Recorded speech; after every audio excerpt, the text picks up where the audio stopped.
Good afternoon and welcome. My name is John Pape. I'm the director of the Annenberg Institute here at Brown. It's really great to see all of you. Thank you all for coming out. For those of you who don't know, Annenberg is a research institute here at Brown that seeks to understand the causes and consequences of educational inequality in the United States. Our multidisciplinary scholars partner with school systems and communities to equalize and improve educational opportunities across the country. We're a hub for education scholarship here at Brown, and we're really excited to have you all here today. We are so incredibly thrilled to have Dr. Gloria Ladson-Billings with us here today to give Annenberg's 2023 Distinguished Lecture. This talk is our inaugural Distinguished Lecture in what we hope will be an annual series here at Annenberg, and I can really think of nobody who really embodies the term distinguished as much as Dr. Ladson-Billings in the field of education.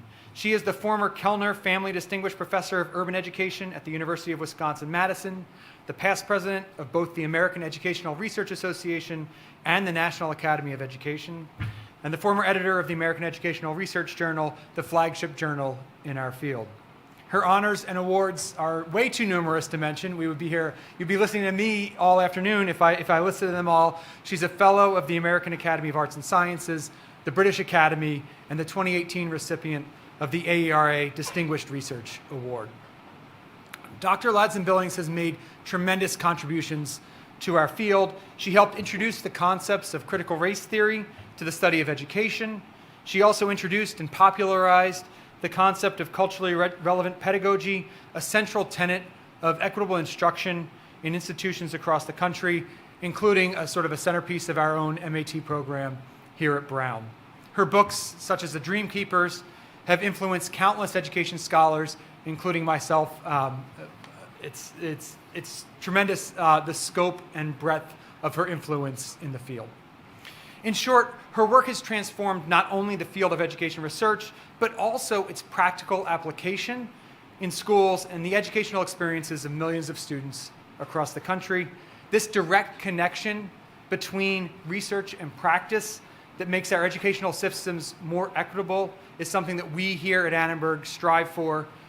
So without further ado, it's really my great honor and privilege to welcome Dr. Gloria Ladson-Billings here to Brown. Gloria, thank you so much for coming.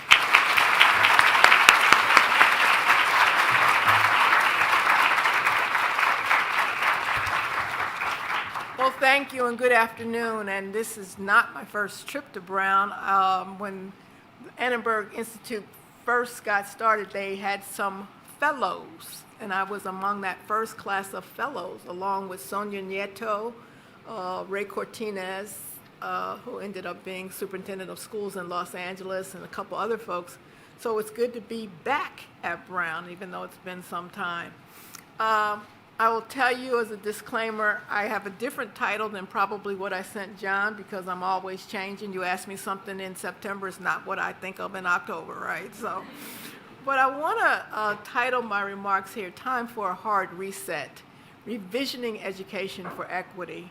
John did a great job of telling you who I am, that I am a professor emerita at UW-Madison, which is just a fancy way of saying I'm retired, y'all. But I'm not any good at it. I have flunked it for the last 5 years. And I flunked it because I am the past president of the National Academy of Education. I'm a fellow of the American Academy of Arts and Sciences. I am a fellow of the American Educational Research Association. I'm a fellow of the British Academy, and I don't even know what that means because I was inducted during COVID, and so I couldn't go, but I'm like, okay, I guess I'm in this. But I just finished up a term as a Distinguished Scholar of Race and Social Justice at Rutgers Graduate School of Education. But more importantly, I have been a teacher for 54 years. I'm entering year 55. So this is what I've done, and it's who I am. But I think sometimes more than, quote, who you are, people want to know where you're from, because that also tells them something about them. And so you see 4 pictures here. Top left-hand picture is a picture of the skyline of Philadelphia. In fact, if you ever watched The Fresh Prince of Bel-Air, the original, not the Peacock version, that first line is all about me. In West Philadelphia, born and raised on the playground is where I spend all of my days chilling out. That's me, okay? But I don't say it very much after that man slapped the other man. It's very embarrassing, right?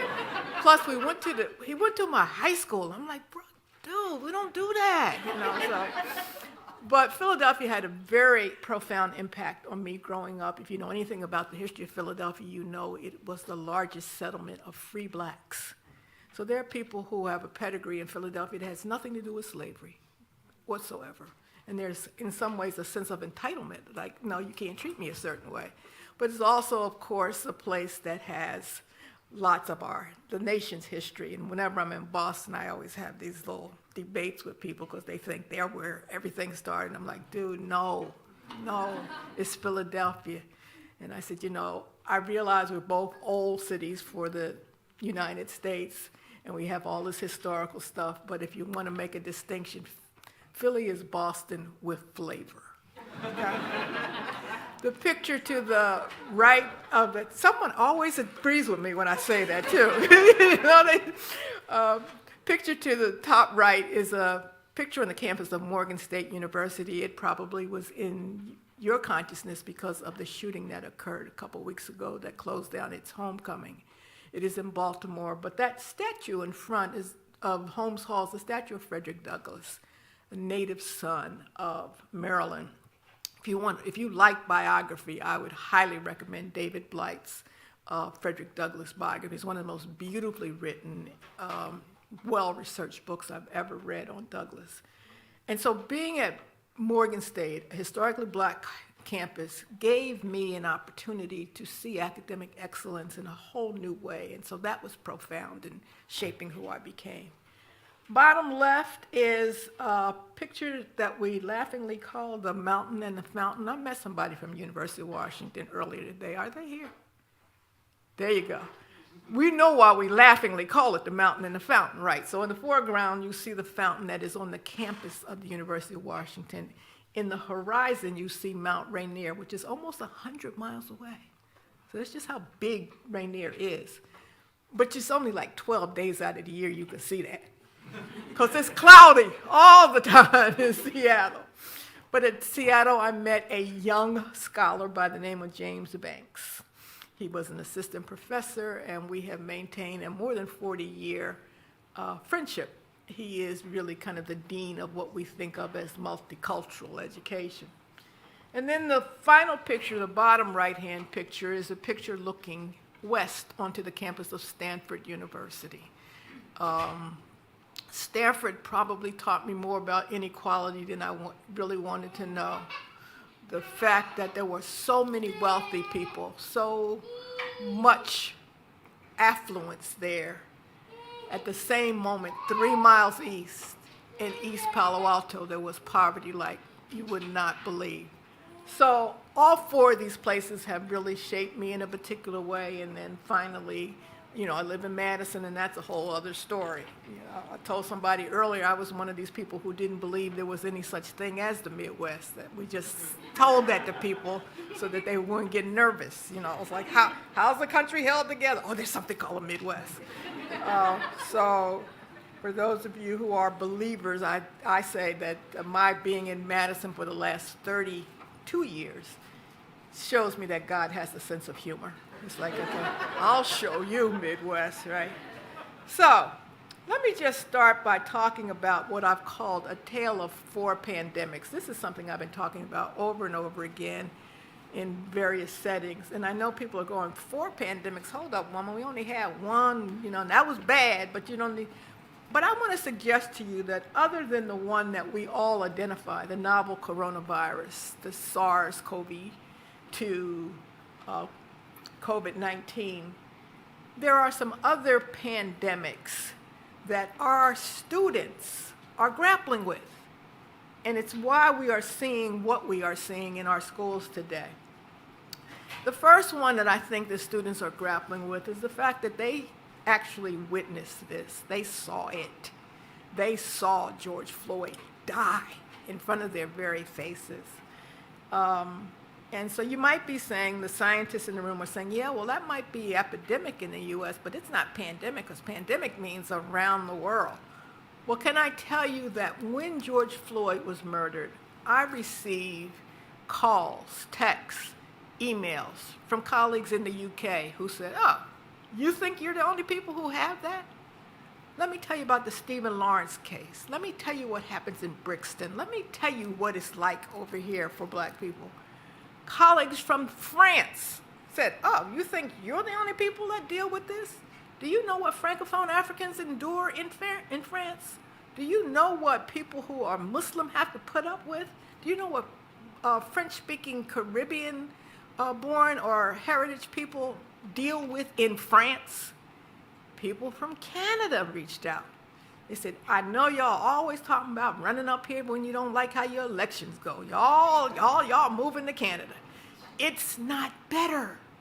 We have unearthed over 700 skeletal remains of children. What we did to indigenous people here.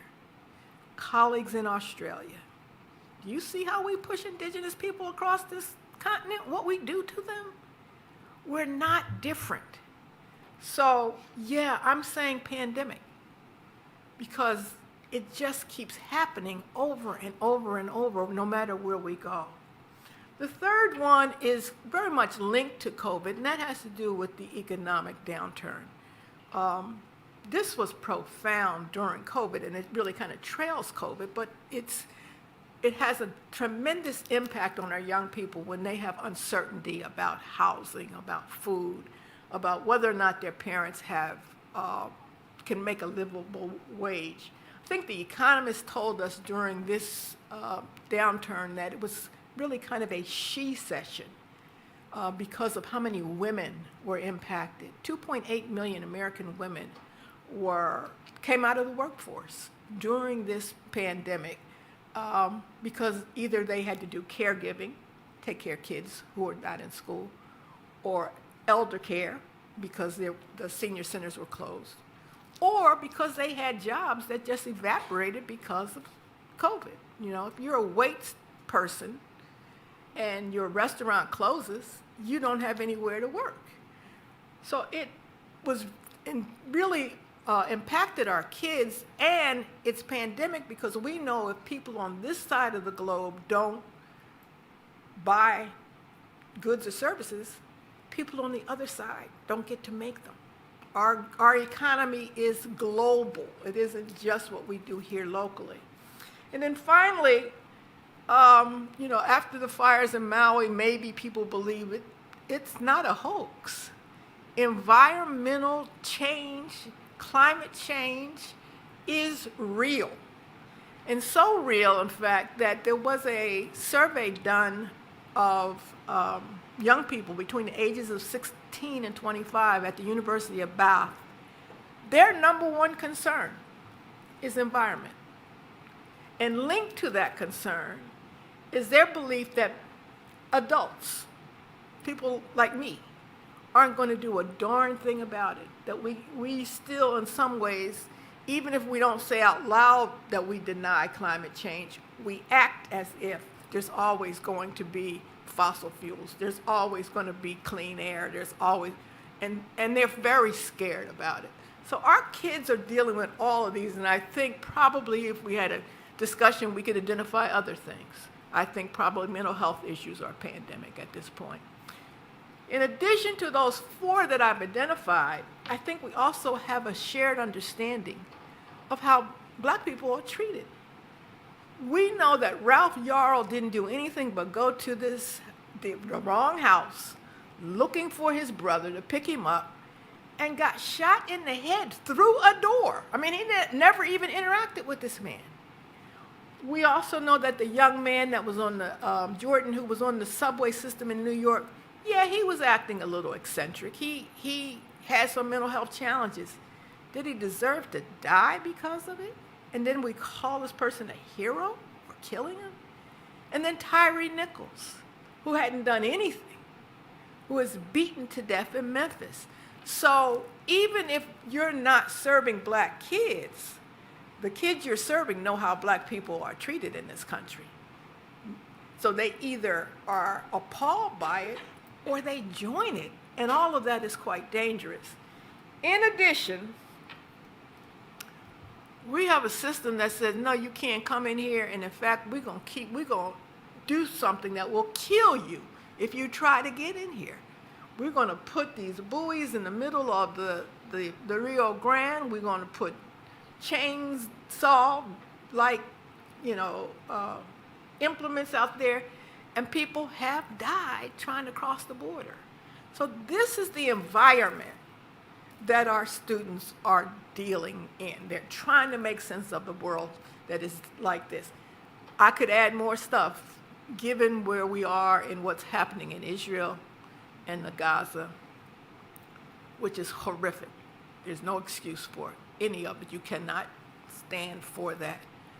But to hear that a 6-year-old was murdered in Chicago by his landlord, stabbed to death because he is a Muslim, our kids are shook, and they should be, because the world that they are entering and when they come into schools is quite dangerous. It's not life-affirming. And as bad as all this is, I do have a ray of hope. And I draw it from the Indian novelist Arundhati Roy. She wrote a wonderful essay called "The Pandemic is a Portal." You can find it online easily. It's not behind a paywall. But here's what she says. Here's a section of what she says that I think is instructive for us as educators. She says that historically, pandemics have forced humans to break with the past and imagine their world anew. This one is no different. It is a portal, a gateway between one world and the next. We can choose to walk through it, dragging the carcasses of our prejudice and hatred, our avarice, our data banks and dead ideas, our dead rivers and smoky skies behind us. Or, and I think that's the operative word here, or we can walk through lightly, with little luggage, ready to imagine another world and ready to fight for it. That's my source of hope, that we could imagine another world. The opportunity that the pandemic has given us is to do this, is to come full stop and imagine another world. So, I'm someone who says over and over, let's not go back to normal. That was the cry. Oh, we can't wait till we get back to normal. Well, when it comes to schooling, normal was not good for a lot of kids. Normal meant that certain kids got into AP and certain kids didn't. Normal meant that certain kids were in honors class and certain weren't. Normal meant that certain kids were over-identified for special education. Normal meant that certain kids continued to be suspended and expelled. Normal meant that certain kids were not achieving at appropriate levels. So I don't want to go back to that. I want us to do what I've called a reset, an education reset, a hard reset. Now, where did I get that from? None of this stuff is me being imaginative. This is me looking at the world saying, oh, we should do that in education. So I think it is time for a hard reset. And I got this picture of a device that each and every one of you have. Even if you were someone years ago who said, oh, I never want to have one of those cell phones, you got one, because you got to have one. You just have to have one. But because it is a machine, it doesn't always work right. There are those times when it doesn't do what you wanted to do, and there are a couple steps you take. You might just turn it off. Oh, I'm going to let it wait. They say wait for 5 minutes, which is like the longest 5 minutes of your life. But, I'm going to wait for 5 minutes. Turn it back on, still not doing what you wanted to do. Then you try to get creative. Oh, let me pull a SIM card out. Pull out the card, I'll blow, maybe it's dust on it. I'll blow the dust on it. That doesn't fix it. Then you say, well, maybe if I take the battery out for a little while, make sure the battery contacts it. That doesn't fix it. Then you get really creative. Let me go to my computer and see if I can find a support group who had this problem. And you go talk to those people, and they didn't fix it. You got 50, 11 solutions, none of them work. So then you do what you really don't want to do, but you have to do, is you drag yourself to the provider, whether it is where you got the phone for Apple or whether you went to your T-Mobile or AT&T or Verizon, and you get to that place and you are met with someone who looks all of 17 years old, wearing a T-shirt. I don't know what happened that we don't wear shirts with collars anymore, right? But they meet you to help you, and they ask you, whether you tried some things. They might try exactly the same things you did. They may turn it off and wait for a minute. They may pull a SIM card. But finally they say what, for me, is the kiss of death. I think it's time for a hard reset. Now, why is it a kiss of death for me? Because I don't back my phone up. So now all them good food pictures I took when I was having dinner in Providence is gone, right? Because I didn't back it up. All the nice selfies, I got all the angles, made the duck lips and everything, that's gone. Because I didn't save it. What that person gives back to me is a phone a lot like it was when it came from the factory. It's start all over. And that's the vision that I have for what we could be doing in American education. That pandemic shut everything down. Let's just start from the beginning. Let's start all over. Again, I wish I was creative enough to say that I thought of this on my own, but I was a history major. I used to teach U.S. history. And so I always turn to history to say, well, what happened when there were problems before? Turns out there are at least two lessons we can pull. The picture on the right-hand side is post-World War II Japan. You cannot imagine that after Hiroshima and Nagasaki that someone just said, oh, okay, well, let's go back to school. No, they said, we've got to rethink schooling because of what we've been through. So a couple innovations that came as a result of World War II in Japan was expansion of educational opportunities for girls. Japan is a quite gendered society, still is today, but before World War II, girls had little or no shot of progressing educationally. So they opened up more opportunities for girls. The second thing they did is they looked to the West and decided to move away from their elementary, secondary configuration because they saw that the West had something in the middle. At that time, we called it a junior high school, today a middle school, but they didn't have that. They now have that because they said, we got to do something different with early adolescence. We see it, right? The picture on the left is from Reggio Emilia Preschool in Italy. Reportedly, the best preschool in the world is Reggio Emilia. We think so highly of it at Wisconsin that students who are getting early childhood certification get a chance to go to Reggio Emilia, to see it even today. And you can't see the full picture. There is a man and a woman on the peripheries watching this child try to solve the problem. Rather than solve it for him, rather than tell him how to solve it, they said, if we are going to have citizens who are problem solvers, we can't wait till they're in 12th grade. We can't wait for them to go to college. We have to start when they are young, present them with problems, and see how they solve them. So those are two examples of, I think, resets, because again, with Italy, it was a post-World War II thing. They was like, oh my God, how can we drift into fascism like this? We have a microcosm of something like this here in the U.S. Do you remember Katrina? And the cry was, oh, we got to get back to normal.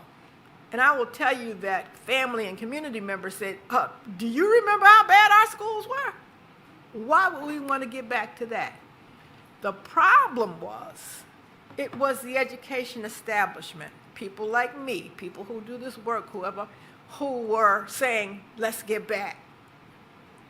There were some folks who are neoliberal in their thinking and thought, you know what, this is an opportunity. And they took advantage of it. So here the community is faced with, go back to a really bad school system or take a chance on this different idea. I don't agree with the idea, but I understand why it happened, because it gave people the opportunity to think differently about their schools. So now what we have, unfortunately, in New Orleans is there's no public school system. It is a fully charter school system. So I don't want us to fall into that trap again. I want those of us who care deeply about education to come up with some of the new thinking. So I would argue that you can't change practice until you change theory. I was someone, who went off to Stanford thinking, oh gosh, all this theory, just give me my degree so I can go back to Philadelphia and be the director of curriculum. That was my idea. But it was the late Elliot Eisner who said to me, Gloria, there's nothing so practical as a good theory. And turns out he's right. Because your practice is linked to how you think about the learners, how you think about their parents, how you think about their caregivers, how you think about their community, how you think about their culture. If you don't think these people can learn, your practice will reflect that. If you think these people don't want to learn English, your practice will reflect that. Your practice is an extension of how you believe people learn. Now, the trap that many of our students are caught in is that the people who stand before them as teachers were able to be successful in the system the way it is. They don't stand before someone who struggled and failed and, considered dropping out and all that kind. They sit in classrooms filled with the, quote, education winners. They were fine with the system as it is. And often these teachers believe, well, I learned it this way, so this is the way you ought to learn it. And that may not be the case. And our practice is not going to change just because you get new curriculum, materials, or strategies. You'll be doing that same old stuff with the new materials, and I've seen it happen over and over again. So some 30 plus years ago, I came up with a notion called culturally relevant pedagogy. You may know it because of this book. This is a third edition of this book. I now call it the book that will never die. I thought I was done with the book. Publisher keeps calling me. Nope, still a good seller. You just need to update a little bit of stuff and we'll put it back out again. So, if you're kind of an education research nerd, then you saw it in this journal article back in 1995, right? That's how long ago that I started doing this work. But I want to spend a little bit of time telling you exactly what I mean by culturally relevant pedagogy. So if you find yourself in a place where you have to try to defend it, you can say, no, that's not what she said. I was there. She didn't say any of that. So one of the things that may help you remember what it is what I hope is an equilateral triangle. Now, if it isn't, don't blame me, blame Bill Gates. I asked Microsoft, I said, give me an equilateral triangle here. Because I really wanted to emphasize equal sides, equal angles, that each of these components is equally important in our understanding of what culturally relevant pedagogy is. There are 3 equal sides that include academic achievement, or more precisely, student learning, cultural competence, and finally, socio-political or critical consciousness. I want to take a moment and go through each of these. So let's start with the student learning. This is kind of what teachers get paid to do, to make sure kids learn, right? And one of our persistent dilemmas is the question of depth versus coverage. Do we, cover all the stuff that's in the syllabus, or do we dig real deep over a few things? This is a persistent dilemma for people like me who taught U.S. history. There is no way to start with the so-called age of exploration and end up with the fact that we don't have a Speaker of the House. You're just not going to get there. You cannot get there. It's not enough time, right? So you have to make some choices. And that's not going to change. That's probably what's changing. That's probably what Algebra 1 teachers face. Am I going to be able to get through this enough so that this student will be okay for geometry and Algebra 2? Also, the notion is that high failure rate is not the same as rigor. We have this sense that, the reason that the students aren't passing is because it's a rigorous course. No, maybe they're not passing because you're a bad teacher. How about that? How about that as the explanation? You know, they're really, you know, the human brain is amazing, and there's really not that much we offer in school that kids shouldn't be able to accomplish. But we have to teach it in ways that is accessible to them. So we have to move away from what I call the metaphor of the sieve. The metaphor of the sieve is that we put all the kids in and we just push, push, push, and only the ones that come out on the other side are worthy. They get to go on. What do you do with the stuff that's left in? You toss it away. You put them on a track that leads to nothing or nowhere. You tell them everybody's not made for college. Well, no. Where did that come from? Well, who is it that's made for college, right? So I want us to move away from that metaphor and perhaps to a metaphor of the net. The idea that we want to catch every single person. Now, why is that a good metaphor for me? It's because I cannot imagine people who are emergency workers, EMTs, firefighters saying when they get that alarm, well, let's go see if we can save some of these people. No, in their mind is let's go save every single person, all right? Now, it may seem that I'm being too Pollyannish about this, but I believe that there are professions in which every single person has to be on his or her game, that there can be no bad apples. I leave here tomorrow and go to Providence Airport, and the gate agent says, well, you know, we got a few bad apples in the cockpit. Okay, I will become a permanent resident of Providence.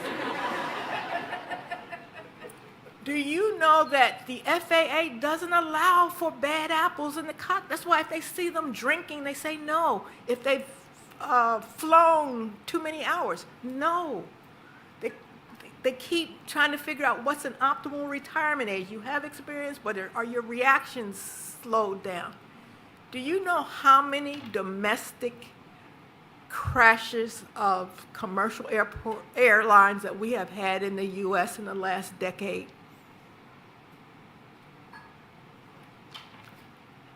Zero. Zero. No bad apples.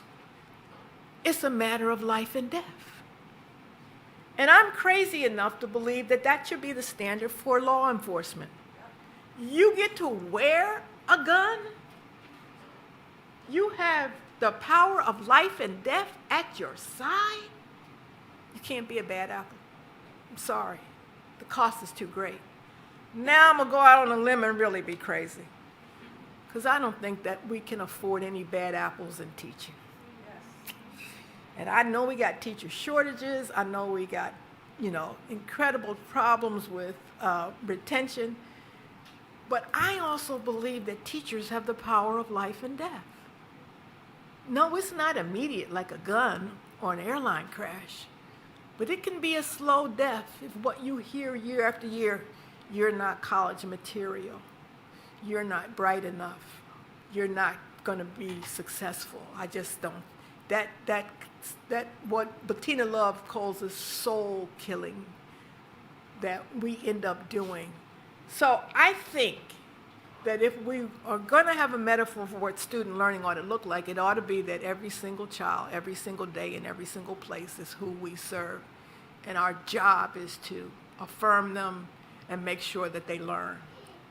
The second part, and I almost have no debate about student learning as the issue. We may have a debate about assessment and measurement.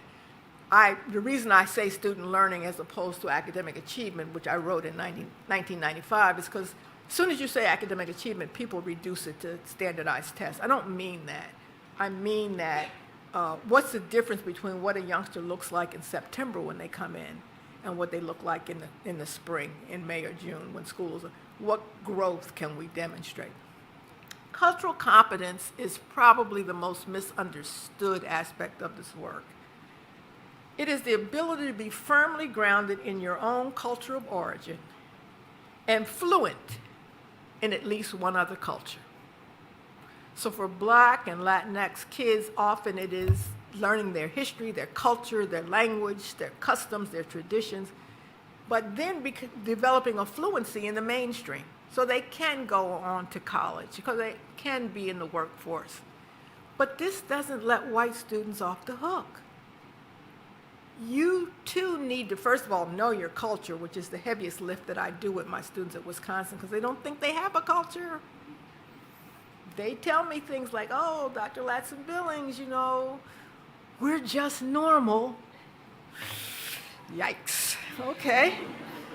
Guess that would make me abnormal, huh? No, that's not what we mean. We're just regular. Okay, that's good. And while it may be true at my age, I do not want you to identify me as irregular, okay? This notion that we're in the center and everything pivots off of us is where I have to get them to look at what Yolanda Sealy-Ruiz talks about as the archaeology of the self. Why am I like I am? Why do I like certain foods? Why do I think certain ways? So that's the first job I think we have to do for all students. But our white students also need to be fluent in something other than their culture. There are parts of the country where indeed Spanish is the dominant language, but we still keep treating white kids like they don't need to learn it. So we have got to be much more fluent and flexible with culture. And that's what cultural competence is. It's not just about teaching black kids black culture or Latinx kids their culture.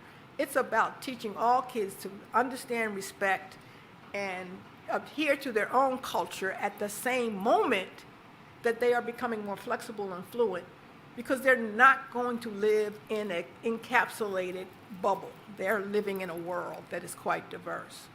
So that one is the most misunderstood. And sociopolitical consciousness is the most ignored. I use this quote from Thomas Jefferson where he says, above all things, I hope the education of the common people will be attended to, convinced that on their good sense we may rely with the most security for the preservation of a due degree of liberty. Now, Jefferson said this in 1787. Can I tell you that that was a radical statement? See, we're sitting here in 2023 thinking, well, okay, it's one of them things founding fathers say, right? No, this is radical. Because in 1787, common people did not go to school. Common people became what their common parents were. If your father's a farmer, you about to be a farmer, all right? If your father is a blacksmith, you about to be a blacksmith. Maybe your father got 5 kids, he may have 4 farmers and send one of them down the street to the blacksmith. Can you take my kid? In an apprenticeship model, but not education. The only people being educated in 1787, the only kids being educated are the wealthy. They're sending their kids up here to New England, or they're sending them to Europe.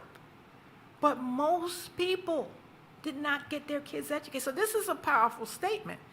The notion of sociopolitical or critical consciousness is the idea that our students ought to be able to take what they are learning as school students and solve problems that matter to them. Now, this gets dicey because often we ask kids to solve problems that matter to us.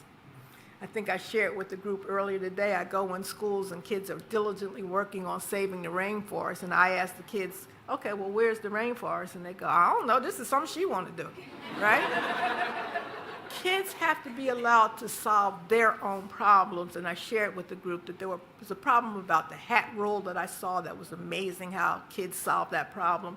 There's a problem about lunch menus. Neither of these things are of interest to me as an adult, but they matter to kids.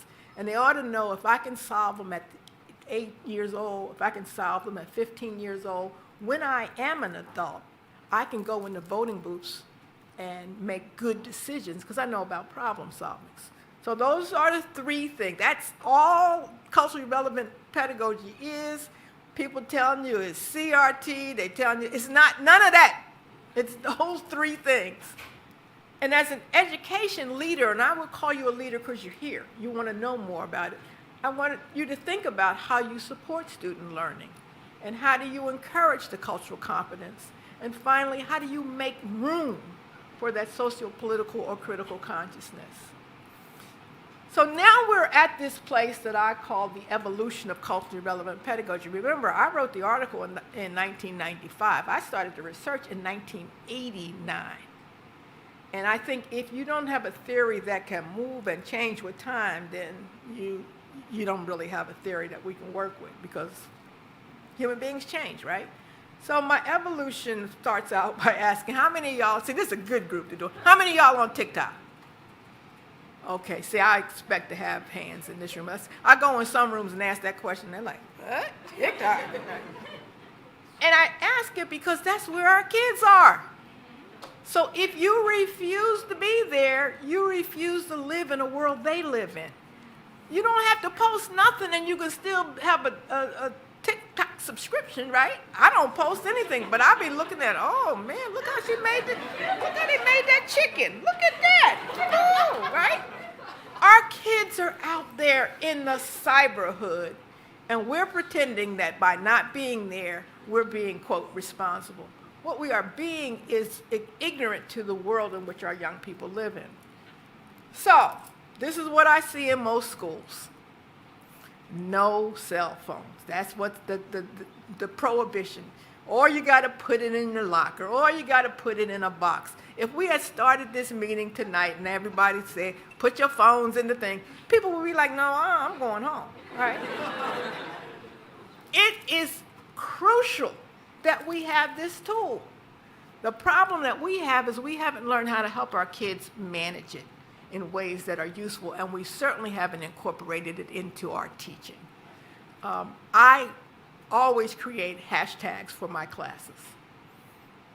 And I expect you to be on Twitter, now it's X, the whole time.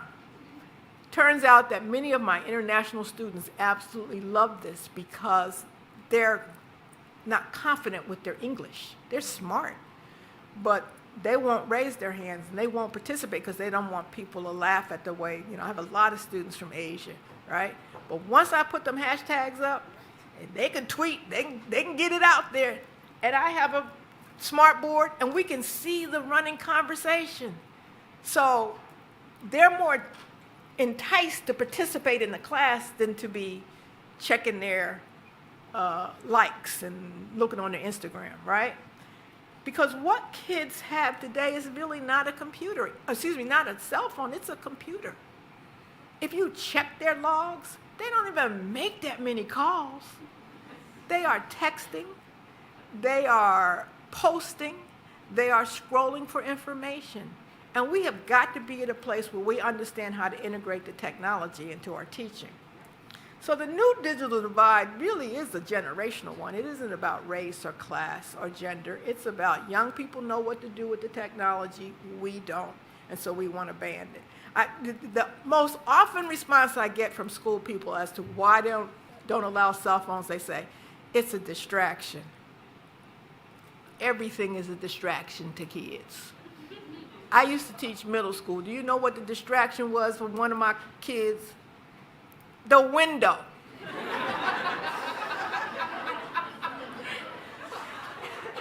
What am I going to do? Board up the window? No, then I got a whole bank of windows. I had to be able to talk with this kid about, I noticed you seen the drift off. Here's what I want you to do. Give me a little high sign when it's starting to be too much. And I'm going to just let you kind of rest for a few minutes. And then just come back and join us. Everything is a distraction for kids. So we have to figure out how to work with and around those distractions. So my 1989 Dream Keepers, those people I studied back then, did focus on cultural history, things that like revealing the things that their textbooks omitted or distorted. They focused on community issues, things like urban renewal. Today we might say it's gentrification. They looked at veterans' concerns because there was a veterans hospital near the community I was working in. They looked at homelessness. There was a limited focus on student culture. I had one teacher who used rap lyrics to teach poetry. And I think it has to do because for research convenience, I was looking at elementary classrooms. I think if I had looked in secondary classrooms, which are infinitely more complex, I would have seen more uses of student culture. So, if one is going to call oneself a dream keeper today, number one, you have to include popular culture in your understanding of culture. You also have to recognize hip-hop's longevity and power. What did she say? Did she say hip-hop? Yes. I recall when hip-hop first made the scene, and what did we say? Oh, that ain't gonna last. Okay, we are 50 years into not lasting. We are celebrating hip-hop's 50th anniversary. It's not going anywhere. It's not going anywhere. It's going to change and evolve. And we need to catch up with Madison Avenue. Madison Avenue has always figured out a way to tap into what the culture offers. So hopefully I can get this to work right.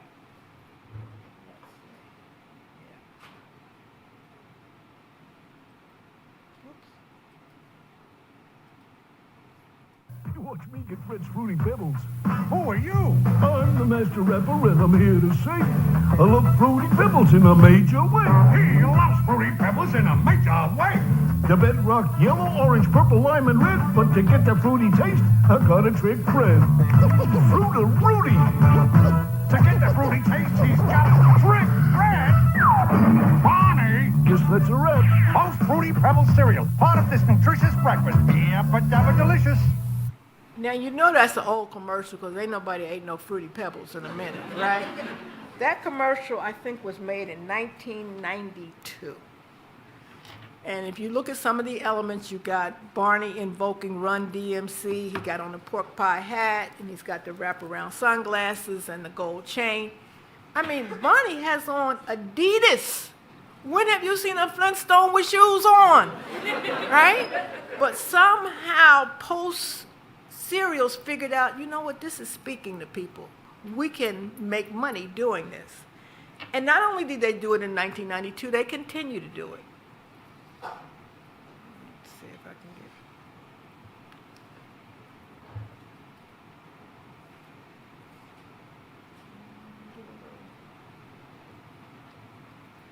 I feel like I'm frozen.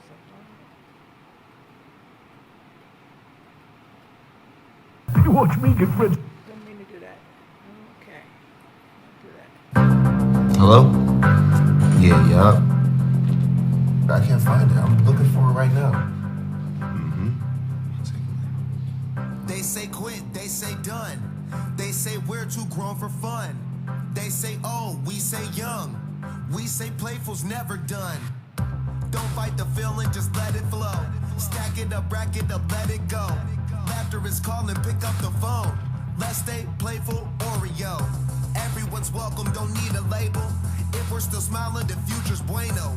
I got a secret the world should know. Let's stay playful, Oreo. Hello? Psych. And when you do, every day's full. For every moment, we're grateful. No half, our glass all the way full. Yeah, yup, stay playful. So now here is Nabisco figuring out Wiz Khalifa can sell these cookies for us, right? Madison Avenue gets it.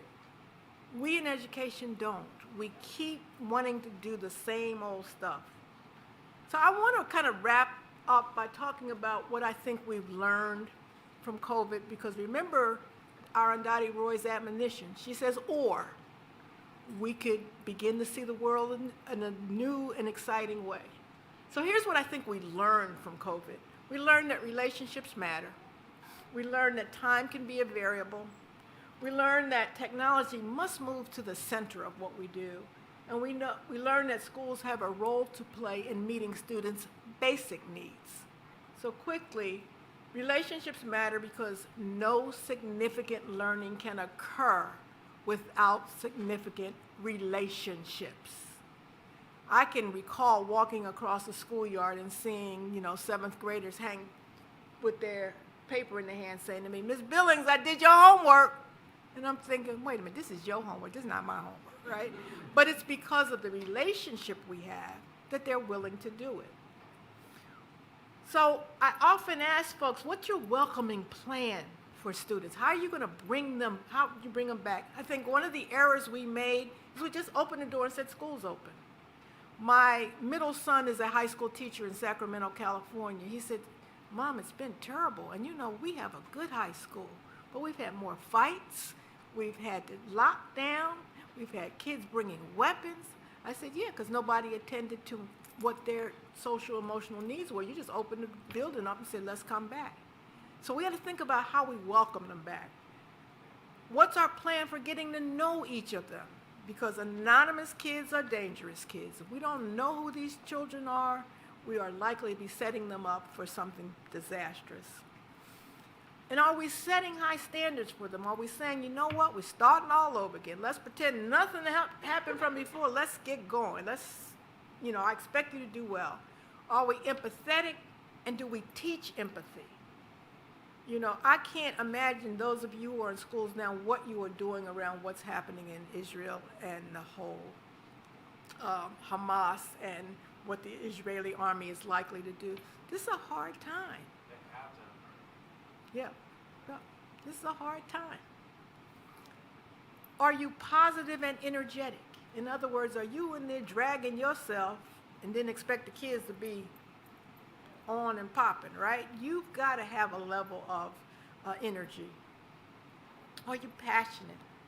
You brag about the students. And you tell people, wow, let me tell you about this great thing this kid said to me the other day. Let me tell you about this important idea this kid brought forth.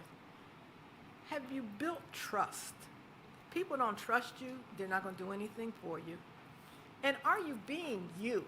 I think sometimes we think we have to be them. You know, oh, I want to be friends with them. They don't need friends. They need teachers. They need really good teachers. So that's one of the things. And so let me give you an example of what this looks like in a school. What's up, Cooper? Bailey, long time no see. Miss Kayla. I use a technique called Thumbs at the Door to greet my students in a way that is personal, quick, and efficient. I do it at the door because it helps build that relationship with each student individually without having to go from desk to desk to desk. It's T for touch. Since touch is not comfortable for everybody, hi Damien, you want to help today? I give them the option of either a high five, a handshake, a hug, or a fist bump. U is for use their name. What's up, Cody? They know that I know who they are. Marco! And they're not just some random kid out of my long list of students. When you make eye contact with them, you show that you truly care about what they're saying or that they're there. And S is for smile, because smiling is a good way to start off your day. It sets you up for a positive lesson. Thumbs at the Door is a way for me to build relationships with my students and a way for them to be welcomed into my classroom every day. So that intervention doesn't cost anything, right? You don't have to get a big program to be able to touch each kid each day, to look them in the eye, to make sure that you smile at them. All those things are not hard to do.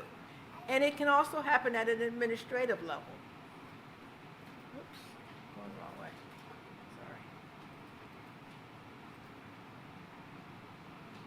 So here's how it looks in leadership. Hurry up, let's go! All right. Good morning. We got a very special announcement from one of our student leaders. So, in New Zealand, there was a tragedy that occurred at 2 mosques, and I just wanted to make a special moment of silence for the 50 lives that were lost in that tragedy. Minute of silence begins now.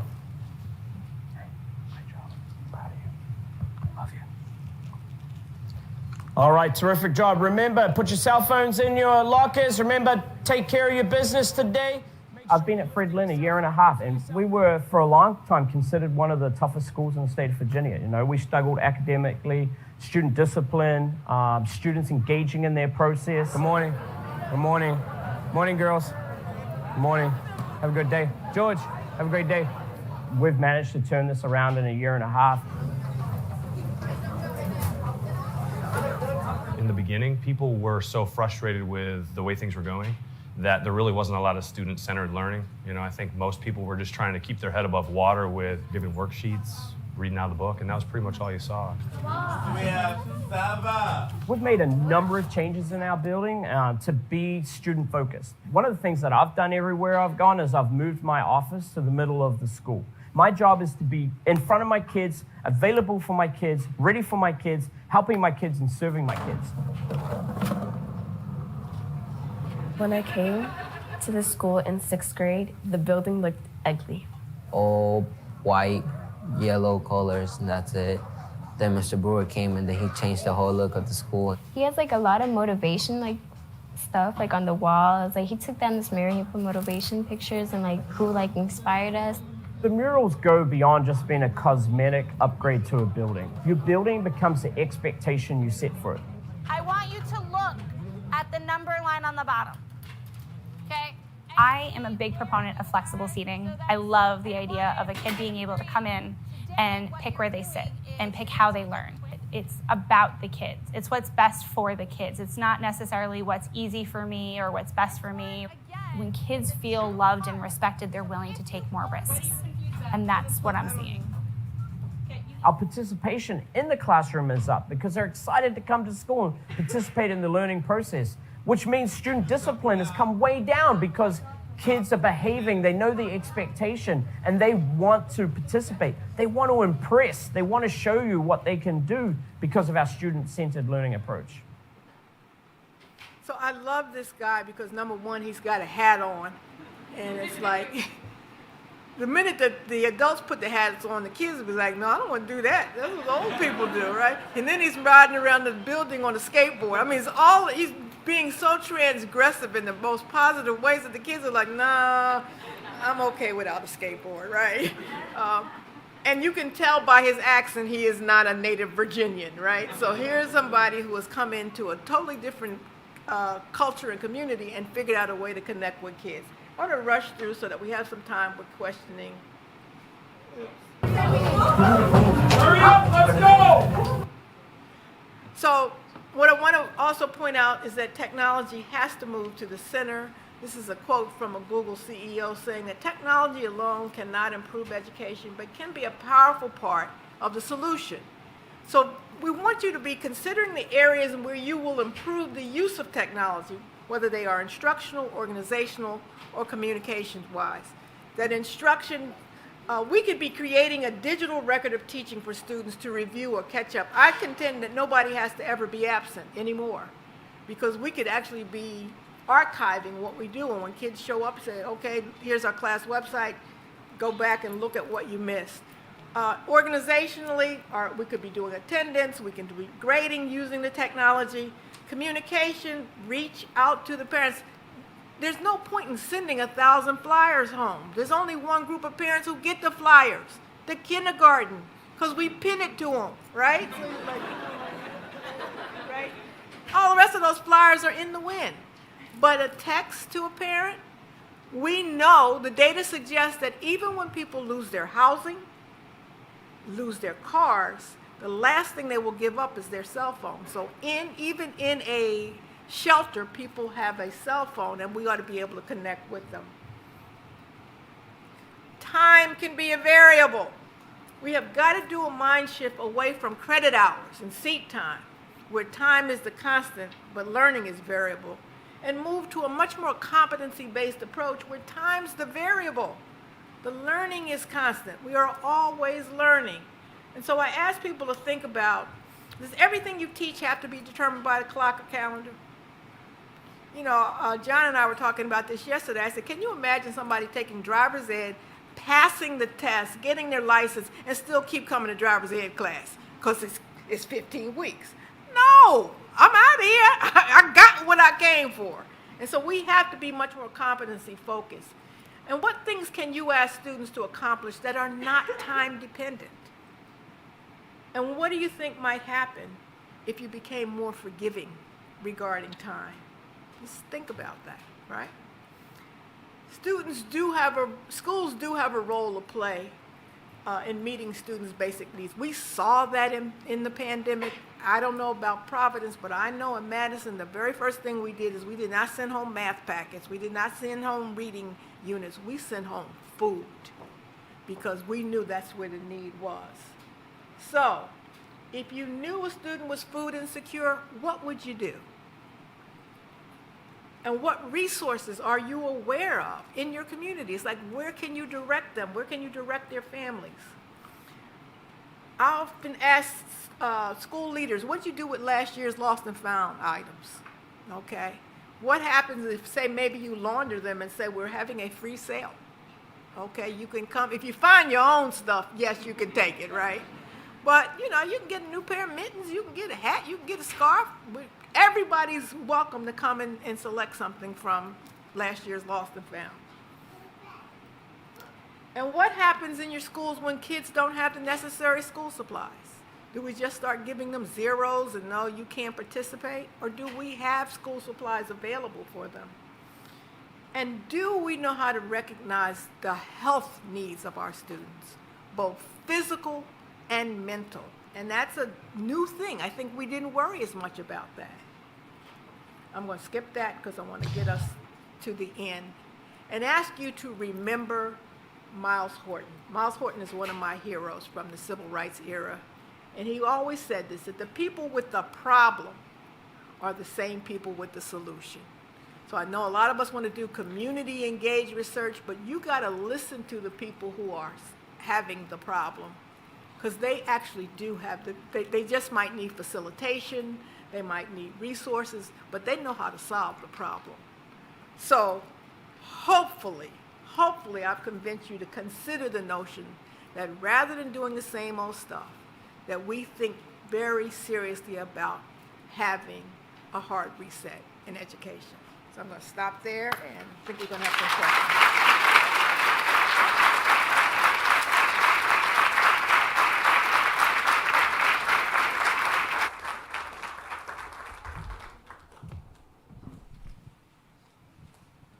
All right, is this on? All right. Thank you so much, Gloria. That was wonderful. We have a few minutes here for questions. I know I have a few questions, but I'll hold those for later. We got a bunch of people who submitted questions online, and so I'm going to ask a few of those. But also, we have two microphones here, so if anybody would like to ask a question, you're welcome to line up at the microphone here. I mean, I guess the questions, as I read them, sort of clustered in three big areas.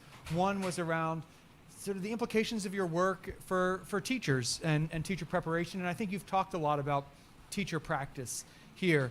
A second talked about sort of the broader landscape of policy and the political state of the world across the country, particularly around, and you alluded to this, right, around culturally responsive and relevant pedagogy. And you talked about this at the school level, but I wondered if you could talk about this at the systems level, right? How do we think about systems? We have school administrators here, people who work in district offices. How do we think about systems helping this shift towards more culturally relevant pedagogy, particularly in the current context? So I would probably say that most of the people who are saying whatever they're saying about education policy don't care about schools and don't care about kids in schools. They care about the likelihood that they get elected to something, right? So we have to understand that's the reality. We don't have people deeply invested in schools and education who get to make most of the policy.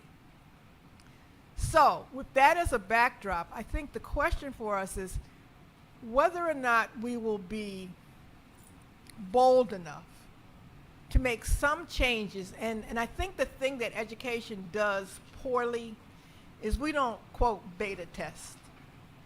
We come in with a thing, this is the new reading program, this is what we're doing. Really? Based on what? So I've always been a proponent of the experiment. If you think, well, block scheduling will probably work better than these 45, 47-minute classes in high school, why don't you do block scheduling and maybe with one group of kids in your school? If you're at the system level, maybe as a superintendent, you do it in one school. This happened in Madison. My superintendent switched to block scheduling in one high school. Oh, people were madder than wet hens. Oh, it's going to be terrible. It was absolutely fabulous. But then, of course, they end up letting her go, and they snap back to the old way. But the kids loved it. To be able to spend 90 minutes with something and really think about it. So I think if we would be willing to do a lot more experimental stuff at the school level, at the district level, and say, look, we may not end up doing this forever, but we won't know how well it works unless we try it, and we're going to try it at X school, or we're going to try it at certain grades. I encourage principals all the time. Get 4 or 5 of your, people who are your go-tos, stand behind you, and ask them to try something. And then the strategy would be to resource it well so that it may work, but also to publicize it like crazy. Every faculty meeting, every newsletter. Well, let me tell you what's going on in the experimental group. Experimental group is found, in other words, they become these wonderful ambassadors for this new thing. This always making stuff by fiat, and I mentioned this yesterday with the group, that much of the stuff that becomes educational policy has absolutely no evidence. I'm still waiting for the evidence around the school uniforms. I'm not against them, I'm just not for them. I have no, what difference do they make is the question for me. So if we're not going to be evidence-based in our policy, even when we say we are, why would we expect teachers to take up practices that have some evidence, right? So we've got to be able to give them a little bit of a runway to ramp up to do some new things. Typically, they just hear by fiat, this is what we're doing, which has the resentment and the backlash is already built into that, just because you told me I have to do it. So I just wish we'd be a little bit more experimental. That's great. Sort of continuing on this theme about evidence, one of the other big buckets of questions was about research and what role research can play in the space. I mean, you make this compelling case, right? We're coming out of this pandemic and there's this opportunity despite all these challenges. And so, there were some questions about what are the most pressing research questions or lines of inquiry that students or researchers should be studying right now to help inform policy and practice. This makes me think of my dear friend, the late Linda from Rice. I'm late and I'm blanking on her name. But she told her students, she came back to talk to students at Wisconsin, and she said, stop studying little stuff. Start to study some big stuff. So there are 2 big promises that America has made to its school students and never fulfilled. And so I often say, if you're not willing to deal with those 2 big promises, I don't want to talk about this reading program versus that one. I don't want to talk about scheduling. So the 2 big promises are, number 1, school desegregation. You put it in the law. You never fulfilled it. Number 2, school funding. It comes out of Serrano v. Priest, where we said we have to fund schools equitably. Until we do those 2 things, it's almost like everything else we're doing is tinkering at the edges. Those are fundamental. If you are not going to fund schools fully, and we keep seeing little things that pull the funds out. I am not an anti-charter person because, first of all, charters are typically not comparable. You can have a charter that's all about core knowledge. You can have a charter that's about social justice. So it's hard to compare them. What I do see is money going out the door of the Milwaukee Public Schools, right? And so it's already an underfunded district, and then you're going to pull more money out of it. So until we deal with the persistent school segregation and the persistent underfunding, I don't know what else we can do. Those are the 2 things that I think we have to, really take up in a big way. All right. I'm sure there are lots of questions in the audience. So we have 15 minutes left. So I'd invite anybody who wants to ask a question to please come to the microphone and make sure that it's a question.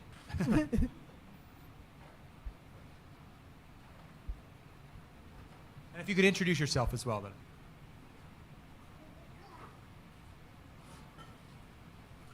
Hi, I'm Colton. I just wanted to, I'm from Texas, so I think a lot about this, but in the wake of in the era of book bans and anti-intellectualism, how can teachers best implement a lot of the practices that you advocate for? Great question, Colton, and I spent a lot of time in Texas. Last 3 years I was a fellow at Texas A&M, so yeah.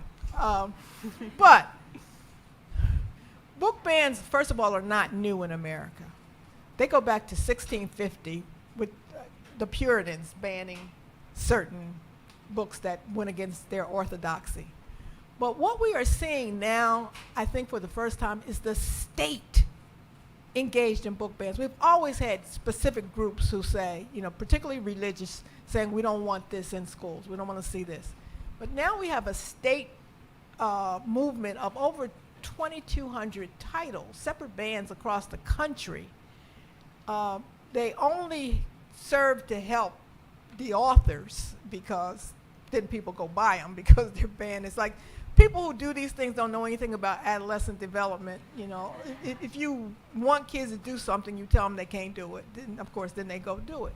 So I don't know what teachers can do, but I think communities can do something. So, for example, in Pinellas County, Florida, if you go to a cultural event, a play or a concert, there are groups that are there giving away the books, right? And the reason why the teachers, and you can't ask this of the teachers, particularly in Florida, because DeSantis has passed HB 7, the Anti-Woke Act, which says if you violate provisions of this act, you are liable for a Class 3 felony.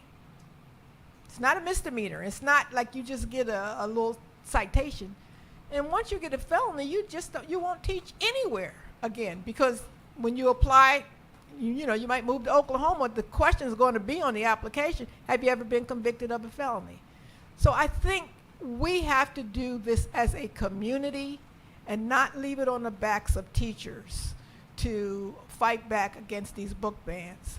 And I also would just say, for the first time, I'm seeing a lot of this anti-intellectualism melt over into higher ed. I mean, we used to always see stuff happen at the pre-K 12 level, but now we are seeing things that say that professors can't require this. We are seeing professors under surveillance for what they're teaching. So it's a very frightening time. I can only link it to McCarthyism. And so people are frightened. And it's a time when we need more information and we need more intellect. Like I said earlier, maybe yesterday, that this is the first time in my life that I've seen such an anti-scientific community.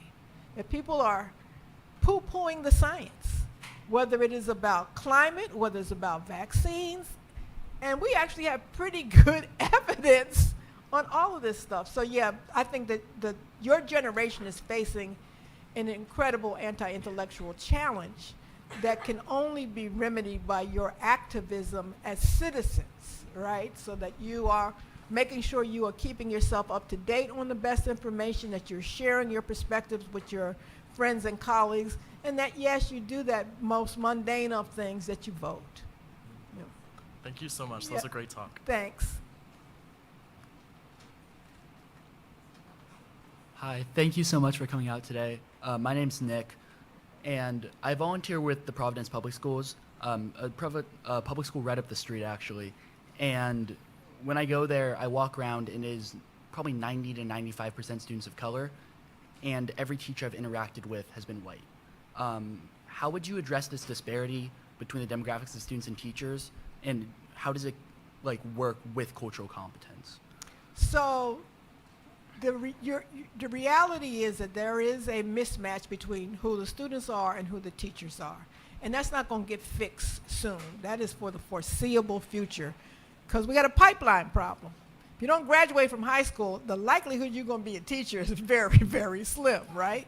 And so we got to deal with making sure kids actually get through the K-12 system. But it's just not the certified people in a building who can make schools work. I shared with someone earlier, when I first started doing this work, I was looking for places where teachers were being quite successful with black children. And one of the places I found was in Newark, New Jersey. It was a school called Harriet Tubman Elementary. And one of the things that the principal did that I thought was marvelous is he created what he called the co-curricular program, and said any adult who works in this building is going to teach something. Now, it's not going to look conventional. It's not going to be like teaching second grade reading. So his janitor, who was a black man, had been in the Navy and was a cook. He says, you're going to teach a cooking class. His secretary, who played in her church band ensemble, was a drummer. He says, she told her, you're going to teach a drumming class. His crossing guard was in a bowling league. He says, you're going to teach my kids how to bowl. Because his thinking was, I just need to surround these kids with enough caring adults, and they'll be successful. That's the difference between most middle-class kids and most poor kids and kids of color, in that most middle-class kids have other adults around them. They don't just have their teachers. They have their piano teacher. They have the soccer coach. They have their fencing coach. I mean, they have all these adults where it's less time for them to be left to their own devices. Because here's the thing, it's a revelation, I think, to teachers. I tell them all the time, 13-year-olds can only think 13-year-old thoughts and make 13-year-old decisions. As much as we like them to make 18-year-old decisions, they can't. So a 13-year-old decision is something like, oh, I'm late for school, I'll go tomorrow. An 18-year-old decision is, oh my God, I'm late, I'm gonna miss this first class, but if I hurry, I can make the next class and I'll connect with my professor and tell them what happened.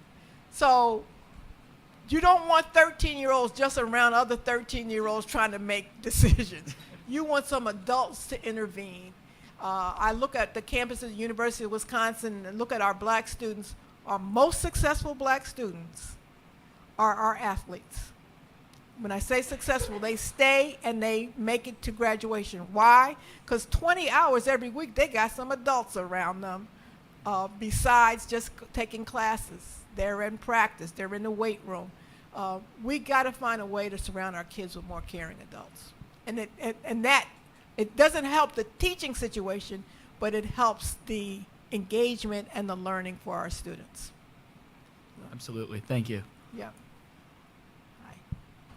Thank you so much for being here. This has been so lovely. I am originally from the Dominican Republic. I moved here when I was 12, and I was a part of the Providence School Department, schools, up to when I went to college. And as an English learner, I experienced a lot of hurdles that I had to cross in order to go to classical high school, which is the high school that has the most resources for Providence students to attend college.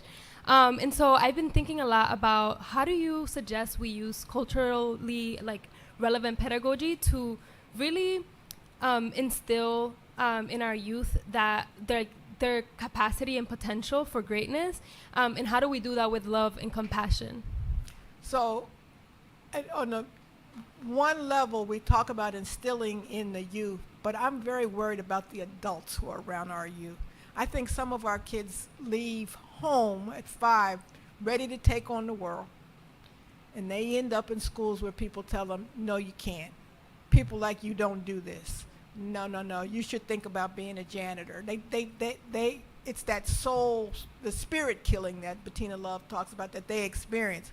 So for me, the place to intervene is with the adults, and to really help adults understand, who are educators, understand you are taking the community's resources. That kid's parent pays taxes too. They're paying your salary.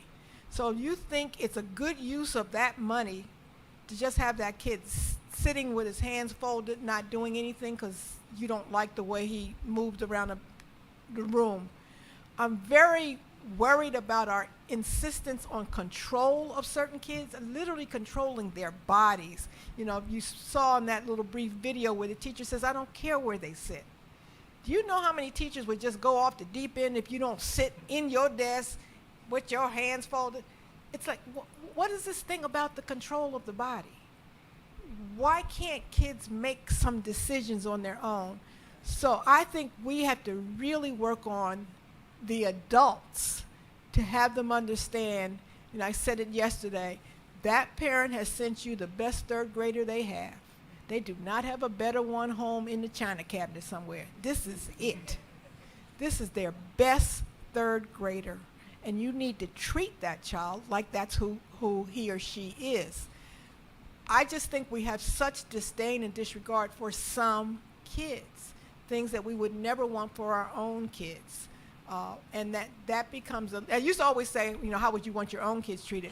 But now I go to, how would you want your grandkids treated? Because I'm a grandmother, and I will tell you right now, my grandchildren are perfect. And I will arm wrestle you over this. Everything they do is perfect. It's perfect. It's perfect. And that's the way I get to treat them, right? We have to have a higher regard for these young people. We have to care about, you know, and I know people say, oh, you have to love the kids. I don't know if you have to love them. I think because that investment is difficult. And it suggests to you if you don't love them, you can't teach them. I know people who teach in Cook County Jail. They don't love them people. Trust me. They know that they're felons. They've done some bad things. But they care about them. And the care for me is, you know, what I try to get people to see is its implication for your life. So you might not like these kids, but if you care for them, you're helping to improve your own community, right? Just think about, I tell teachers, think about your own Social Security. It takes 3 people to take care of you when you go into retirement. If one of them is sitting in jail, you down a person, okay? We don't want to care for them in a carceral state for the rest of their lives. So understanding the reciprocity that occurs when we do good things with kids, that kids then get to do good things as young adults and adults that improve the society. It's hard work because I think we believe we can wall ourselves off from some problems. We can go to the gated community. Not so. The deterioration of the community and this constant spending to incarcerate people is creating even worse conditions for us as a society. So, thank you so much. Sure. All right, one last question here. Okay. Hello, thank you so much for your time. I'm Brian. I'm a senior here at Brown. I'm from the southwest side of Chicago. South side. Yeah. You don't know that if you ain't from Chicago. You know. I grew up going to like a local public elementary school that was really underfunded. My parents moved me to a mostly Latino charter school. Ended up going to a selective enrollment, like pre-high school program for 7th and 8th grade. Stayed there, and here I am. And the other day, my housemate Isabel, who's right there, asked me if I would ever send my kids to a selective enrollment high school. And I haven't really thought about the gravity of that question as much until now during the presentation, where I'm thinking, what does it mean to take kids out of their communities to then force them into a high-achieving high school, where my high school marketed themselves as super diverse, but the lunchrooms are just as segregated as the city. Mm-hmm. How do you go about breaking a model where a selective enrollment system just perpetuates the filter system that you talked about today? Yeah, that's a dilemma that I face as a parent. When my daughter was ready to go to high school, I was not at all pleased with my neighborhood high school. Not that it wasn't sending lots of kids to college, but in the class that is ahead of my daughter, there were, first of all, that school took in about 200 black kids as freshmen. By the time you get to the sophomore year, we're down to like 137 kids. By the time we get to the junior year, we're talking 83, 84 kids. By senior year, we're down to 37 black seniors. And so in the class ahead of my daughter, of those 37 black seniors, only 3 had grade point averages higher than 2.0. 3. So I was not happy. I mean, I had a conversation and met many times with the principal. What are you going to do? And they were kind of lackadaisical, like, well, the kids come, we do the best we can. Because they were really just serving the upper middle class families in Madison. So did something I thought I'd never do, is I sent my daughter to a private Catholic school. Now, I taught at a Catholic university, so I knew what she was in for at some level. Before I went to Wisconsin, I taught at Santa Clara University. My husband was overjoyed because he's Catholic. Oh, this is going to be good. I finally got one of my kids in Catholic school. She was miserable. Now, academically, 3.88, advanced geometry, French 2, computer science. But she was as lonely as she could have ever been. And, and our deal was she had to go 1 year. And if at the end of the year she didn't like it, she could come back to the public school. Around March, she said to me, well, we have to pick courses for next year, and I don't intend to stay here. And I'm like, why? You have all these A's. Why? And she said, you said I only had to stay a year, and I've done my year. I'm like, you saying it's like it's prison. She said, you weren't there. So school is not just about the academic side. I think we emphasize that because that's what we're paid to do. But kids' social development is so important. How you get them ready for the next phase of life, whether it is college, whether it is the workplace, whether it is the armed services. A lot of that happens at that high school level. And so I think every child is different.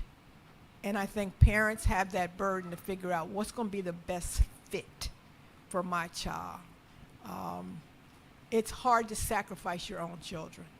You know it's not a good place, but you down for the cause. Well, it has implications for the lives they can lead. So I wish I really had a better answer. I think for every child you have to be engaged as a parent. You have to know what's going on there. Sort of like nursing home care. My mom had to be in nursing care, and the nursing care I put her in, some of my family members said, oh, that's not a good place.